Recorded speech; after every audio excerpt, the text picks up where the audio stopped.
Envie de révolutionner l'avenir de l'Afrique, l'agriculture et l'innovation, le cœur battant de l'Afrique. Découvrez des technologies de pointe et des idées révolutionnaires. Abonnez-vous à Business du pays et construisons ensemble un avenir meilleur. Le marché vibrait de vie. Les étals étaient remplis de couleurs vives. Les odeurs de fruits mûrs et d'épices flottaient dans l'air.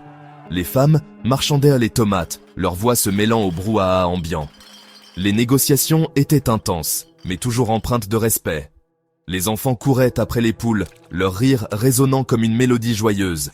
Ils apportaient une touche d'innocence à l'agitation du marché. Mais une ombre planait sur cette animation. Une inquiétude sourde se faisait sentir, comme un murmure à peine audible. Un mystère se dévoilait, silencieux et insidieux. Les regards se faisaient plus méfiants, les conversations plus discrètes. Cela a commencé par des chuchotements. Des rumeurs circulaient, des histoires de pièces de monnaie qui disparaissaient mystérieusement. Les commerçantes, à voix basse, parlaient un peu d'un étrange phénomène. Les pièces de monnaie, le sang de leur commerce, disparaissaient. Les pièces de monnaie, le sang de leur commerce, disparaissaient. Les tiroirs-caisses se vidaient lentement, mais sûrement. Au début, ce n'était qu'un filet. Quelques francs CFA par-ci, quelques naira par-là. Facile à ignorer. Quelques francs CFA par-ci, quelques naira par-là. Facile à ignorer. Mais bientôt, les pertes devinrent plus significatives. Mais le filet est devenu un ruisseau. Le ruisseau, un torrent. Les commerçants commençaient à s'inquiéter sérieusement. Les étals du marché, autrefois remplis du tintement des pièces, étaient maintenant étrangement silencieux. L'absence de ce bruit familier créait une atmosphère pesante. La peur, tel le vent de l'harmattan, balayait le marché. Les visages étaient marqués par l'inquiétude et l'incertitude. Que devenaient leurs pièces? Les anciens, le visage marqué par la sagesse des générations, hochèrent la tête. Ils avaient connu des difficultés auparavant, mais c'était différent. Les anciens, le visage marqué par la sagesse des générations, hochèrent la tête. Ils avaient connu des difficultés auparavant, mais c'était différent. Ce n'était pas un simple vol. Ils avaient tout connu des difficultés auparavant, mais c'était différent. Il ne s'agissait pas d'un vol de marchandises, mais du moyen d'échange lui-même. Il ne s'agissait pas d'un vol de marchandises, mais du moyen d'échange lui-même. Le cœur de leur économie était arraché, pièce par pièce. Le cœur de leur économie était arraché, pièce par pièce. Les commerçants étaient désemparés, ne sachant pas comment réagir. Un malaise s'installa sur le marché, la prémonition de jours plus sombres à venir.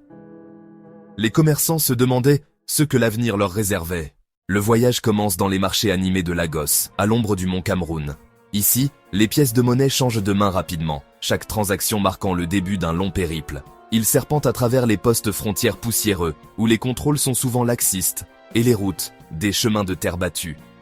À travers le vaste Sahara, où les caravanes traversent des étendues infinies de sable, les pièces continuent leur voyage. Les pièces, autrefois symboles du commerce africain, sont maintenant de la contrebande. Elles passent de main en main, chaque échange les rapprochant de leur destination finale. Cachées dans des camions, cousues dans des vêtements, elles voyagent. Leur destination, les usines de Chine. Les routes sont longues et périlleuses, mais la récompense en vaut la peine. Le bruit court que les marchands chinois pètent le prix fort pour les pièces africaines. Ces pièces, chargées d'histoire, trouvent une nouvelle vie dans les marchés chinois. Non pas pour leur valeur monétaire, non, mais pour leur métal. Le cuivre et le nickel qu'elles contiennent sont très recherchés. Les pièces, riches en cuivre et en nickel, sont fondues, remodelées, transformées. Elles passent par des forges brûlantes et des machines bruyantes. Elles ressortent, non pas comme monnaie, mais comme babioles, colliers, bracelets, boucles d'oreilles. Chaque pièce raconte une histoire de transformation, destinée aux étagères des boutiques occidentales. Ces bijoux, vendus à prix d'or, ornent les vitrines des magasins de luxe. L'ironie n'échappe pas aux Africains. Ils voient leurs anciennes pièces transformées en objets de luxe, loin de leur terre natale. Leurs pièces, autrefois jugées insignifiantes, alimentent désormais un commerce mondial. Mais à quel prix? Les économies locales en souffrent et les impacts se font sentir. Leurs économies sont privées de monnaie. Leurs gouvernements sont perplexes. Comment gérer cette fuite de richesses? Et la piste mène, toujours, vers la Chine. Un voyage de milliers de kilomètres, une transformation radicale et une question persistante. À quel prix? Mama Adaobi, le visage marqué par l'inquiétude, comptait les maigres pièces dans sa paume. Ce n'était pas suffisant, loin de là. Chaque jour, elle se demandait comment elle pourrait nourrir ses enfants avec si peu. Les prix des denrées alimentaires de base avaient explosé, rendant chaque pièce encore plus précieuse. Le prix du riz avait grimpé en flèche. Ce qui était autrefois abordable était maintenant hors de portée pour beaucoup. Les étals du marché, autrefois animés, étaient bien maintenant remplis de visages inquiets et de poches vides. Les pièces dont elle avait besoin pour nourrir ses enfants disparaissaient, englouties par une force qu'elle ne pouvait comprendre. Elle n'était pas seule. Partout, des mères et des pères se battaient pour joindre les deux bouts, pour offrir un repas à leur famille. À travers le continent, les familles luttaient. Les petites entreprises vacillaient. Les marchés autrefois prospères étaient maintenant des lieux de désespoir et de lutte. L'élément vital de l'économie, l'humble pièce de monnaie, se tarissait. Les caisses enregistreuses restaient vides, et les transactions se faisaient rares. L'impact était plus dévastateur sur les plus pauvres. Ceux qui vivaient déjà au jour le jour se retrouvaient maintenant sans rien. Les enfants, innocents et affamés, regardèrent leurs parents avec des yeux pleins d'espoir. Ceux qui dépendaient de la petite monnaie pour leur survie quotidienne. Une tasse de riz, un seul oignon. Chaque achat devenait une décision déchirante. Chaque pièce, une question de vie ou de mort. Un ticket de bus pour rentrer chez soi. Même les trajets quotidiens devenaient un luxe que beaucoup ne pouvaient pas plus se permettre. Les transactions autrefois routinières devenaient maintenant source d'angoisse. Chaque échange était teinté de peur et d'incertitude. Le manque de pièces n'était pas seulement une crise économique, c'était une tragédie humaine. Les familles se retrouvaient démunies, les enfants affamés, et l'espoir s'évanouissait.